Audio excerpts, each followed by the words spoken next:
Kita awali informasi pertama, Saudara. Direktorat Reserse Kriminal Khusus Didatkrimus Polda Aceh berhasil menangkap pelaku penimbunan bahan bakar minyak BBM di 2 kabupaten yaitu Aceh Jaya dan Biren. Selain para pelaku, anggota kepolisian juga mengamankan barang bukti berupa solar 6,2 ton di Aceh Jaya dan 1 ton solar di Biren. Tim Subdit Indaksi Ditreskrimsus Polda Aceh menangkap 1 orang terduga pelaku penimbunan bahan bakar minyak BBM jenis solar. Pelaku berinisial MK, 45 tahun, ditangkap di Desa Dayah Baro, Kecamatan Krung Sabe, Aceh Jaya. Ditreskrimsus Polda Aceh Kombes Winardi dalam press release membenarkan adanya penggerebekan yang berujung pada penangkapan terduga pelaku penimbunan BBM jenis solar.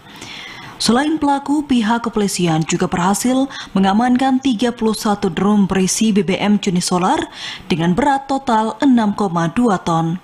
Sementara di lokasi yang berbeda, Ditreskrimsus Polda Aceh juga berhasil menangkap MH, 43 tahun, yang diduga pelaku penimbunan BBM jenis solar di Desa Dayah Belang Ralu, Kecamatan Jenim, Kabupaten Biren.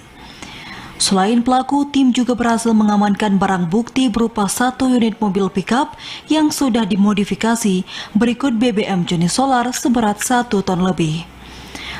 Para terduga pelaku penimbunan BBM jenis solar dari Aceh Jaya dan Biren beserta barang bukti kini tengah diamankan di Polda Aceh untuk dilakukan proses hukum. Tim Liputan TVRI melaporkan.